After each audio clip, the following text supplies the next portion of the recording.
Inspecteur Marigot. Trop.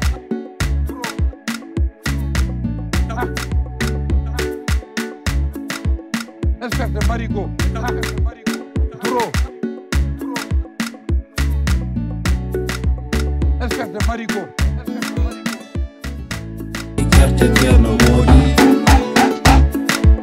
Inspecteur Marigot. Trop. Bon, ça va? Série. Badai chope. Ça va comment? Naija. Jamtan. Mashallah. Odum. Ngada mini ceremony mi ngara dodi. Bir mam dani. Le de ha so mi gal mon hakila ko woni mata. Way. Kunyata? Hayda rek. Wondara he do way jalta met mbadi ko. Hakilma bi dana na yo. Ni yurmuni wala den. Kam namdi do bel hakilma ko woni. Way hakila ko woni ma. Way. Yalla. Jimu ko ngara dire ko. Non dira. Jimiti. Wallahi. Ni ma njido ndire. Bida ham ko an ciero modi ngarduno do hen. No no fare na mi do. Adi kam ko gonga ma. Gonga hey. Gonga. Tigiri.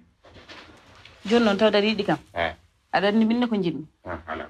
Mbaɗa démissionné parti ceerno moden gartaga hoto nafwa lisiro ala to mi wona tonni ko dum jidda wona démissionné laaɓa ceerno ko joni wona so wi joni wona te wona so wadi démissionné tan ma mbaɗa ha sira sa waɗi ha siri tan ala caɗele ha ɗum ma regli validé validé ok an kay watta ala programme Okay, you division wattan.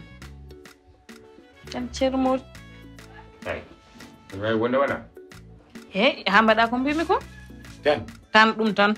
Dande ko mi cermol. Te hay jaadigal mon minati dum yidde.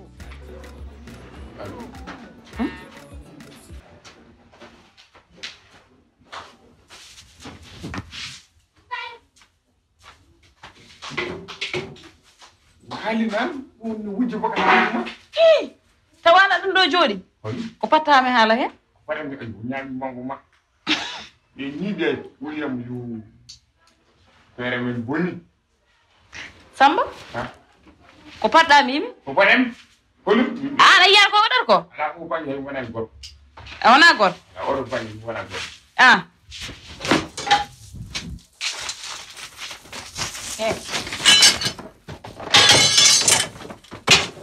ko yamiraɓe ko gondon ɗo e legal he ko wona min pollataɓe rewniyama nak fayda ɗo foti liggoyade mais jiɗa dañma polla la ilaha illallah en dokkat autorisation autorisation ha gallam rewɗo yesno rewɗo den one more set rewɗo bowa Udit wa mbana no kana no sanji bowa nakki fayda tan ha mayda ada joda liggota so wona nguy ka da do hen ana ceerno modi fonna kono kabe ngoni don do e leke ni tan liggota ko batta haydar ceerno modi ni leptimbe we debbo ana ka deb an subure men Leila o da gor su zamu ne legale to na mo ngana da wor ma ida hore mi an go ji mu su dem ne le wore mi get ana wari kam hala imo sada hor mi wori imo ono fonde kere nandi wori ade mu sene ma haade mala he imo do bowal chayaji ma lammudi tema kewdo kuraaji suudo bowal ba Bida ko ludum jikka mo bo. bandiraɓe wiyoɓe mbimi hay wimami onon fulɓe ko onon dembi ko cellal woni afungalu mo sellani wawana kono mo selli de ala koron kani diɗo ngal ɗon cellal duumi ngal yo jol yetto mbuure nder ngal ɗon legal bitegal Espagne ma taw toon ɓen laaɓaɓe oɗon fannu gandal kal ko humpi on jahli on jeehe nder oɗon alquranel karima on gorko golloraki goɗɗum sona nden deftere Allah nde ya laaɓaɗo ɗiɗon fannuji gandal jabanaɗo duwaw kono kay malaɗo woni no hannit ni ceerno Bocar Diallo ndin gandi sellude on gorko malaɗo woni yetto mburo so tawi ka debbo walla gorko ala fof de taya hani kono te ɓesgugaru yettumo joni te mbiya alhamdulillahi jiya afuma e juuɗe ma so tawi ka gorko aɗa gonde caɗele gorago yettomo ɗum ma gasana laaɓa onon di joguiɓe probléme financier finoɓe ndawa jeeri ndawa walo kono kay jiita hay hunde yettomo loto ɓanduma no hannit ni kalko gummaniɗa Allah waɗa hen newuya guite leydi kunure kaji taw hunuko ala ko wayma onon de yiɗɓe ɗannade ngala kayitaje ko ɗon dewo yawiri visa on e nawoye jungo makko fannuji ne kewita ko listara duwuji labtude ko wire oɗon fannu ruhya omo laaɓa ɗum kanko ceerno Bocar Diallo mbuura legal bitegal Espagne to Allah wela fo waɗe gandal mum ceerno Bocar Diallo ko geno feccane ɗum ngal gandal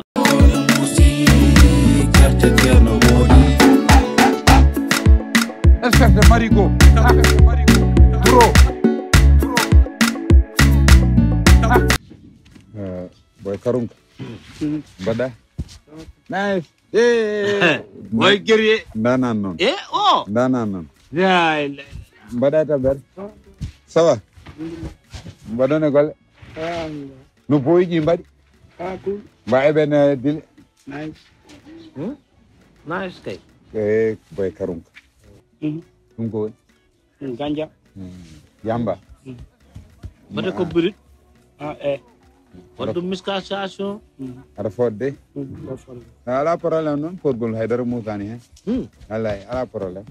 Ala problème. Gasi. Ala problème. Wa han Je sais qu'on non no gamde. Ko min nonnoma. Ko min nonnoma te ko jamnotirno man. Ibrahim. Halan. Ala wana min nonnoma an nonnoma ci halan mo. Mata wana bras droit. Haltan. Ala hande wuppuran mo bras gauche. Ha hande yow. Halan mo tan. Boy karum. Noddirno ma ko jam. Te wana ko gandanda kam pourso en jewti datta. Ndax mi no baldirda wana. A fami. Voti? A votni kam. A walli kam kede legal ngal. A fami. Way legal ngal ebe kewi haala. Ebe kewi kiri ko be tuumal. Pelentuuji non ngarda do tan. Ñene fof neddo adana kam pelentuuji kam tutto karunka. Mi so pelento mi nanno yaadu me fos. Min nawa. A fami. A so min nawa. Way gilal mi ko nannumi ko. Ñende fof famdi ma 12 pelente ardo to fof ko agression. De ko agression de ko nguyka ko non. Ko dum no dirno man affaire agression. Joy. Kam jiddo joni mi halante rek joni am wada suwama balla kam a wallat kam mi yani ya wop a usta ha 5 joy sa joy nyalomo joy no moñ nyalomo joy babirabe dido yumurar goto suka tar Père. Ça de fok usude. Ayna ci ñu tan contrat de l'air. Voilà. Kamini ko addanno ko jiddo yi dem metti wawde joydi. Jonga mi ngabat ha 8 wala 7. Agression. Boy karum joni an tawade agression wala ngal so est ma dañkir ko badda agression ay mais kam batan boran daña joni non joni wala dum cenno modi joni ada no matten mallondiden joni min gañan kada wada agression kono ga wad dum en dehors legal ngal taw wala legal ngal kaw mi ala legal mala hayda kadno lamron do de boy non he ala non kabarago suko ala ko mbata décider anani de suko karunka voilà parole Père mbatta do campagne tawda kam tonde kadu den ko lew gon wodi wala woday no wodi kay bida kam sumi lammi yo wat agresser legal ngal n'est-ce pas wadde respecter ala oui ya wat agresser galle kulto yen awa legal ngal awa usul mi usane nay wudi e joni kam nyaagi dom joni hoto wop agression hoto us rokam non balde joy usanam balde joy hamili jita legal ngal anani balde joy 5 jours tawa wadan agresse usa 5 jours ok poedo hu karunka hande no mi binnan taw domicile de ayi bindan taw dum joni a watta affaire mofta ɗum ɗo ha non wa dartin o galle mon belan ko wa dartin ala min goddani police amin a yiyani drapeau vraiment e joni wadde ya ha weer alga gasi min pari karom hande ko mbaɗo set hande tan set ceerno Mody anda hunde de ande Allah moto samedi dimanche mi yejjiti bo dimanche maya o gilo joddo wonko jinno mo wi kam jinnodo wiide ko yo wop jaso mo fi profet ayano cuglel no fe subhanallah te kurka non arande mo indira tanko non amon ɗo min wona garde corps ma karum way man waɗum zéro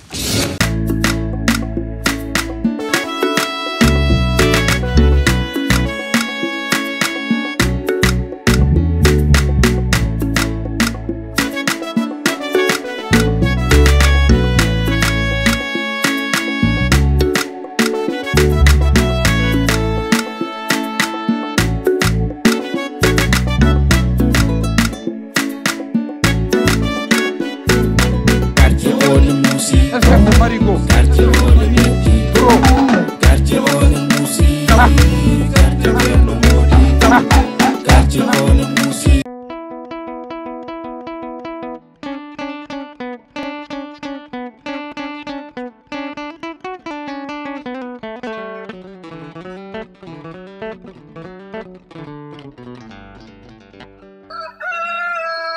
ɗum ku abu commune ɗi kayitaji ɗi jogiɗa noon KZS entreprise ɗillowo e jeeygu terrain ji Dakar Thiès Dias 300 225 150 mètres carrés titre foncier bail délivration kayitaji labɗi jobdi mum musani woni hen aɗa wawi yobdi 50% keddiɗo joɓa ɗum e nder lebbi jeegom woni hen aɗa wawi fuɗɗade joɓa ko heddi ko nder lebbi sappo e ɗiɗi ko ɓuri ko weldemi keɓe mballo neɗɗo caɗele terrain mum hayso sodani e maɓɓe wonande jiɗɗo hen ko laaɓi ɗum yo noddu caggal indicatif waalo fendo 33 6 59 44 08 07 bandiraɓe mi yeehi KZS njehen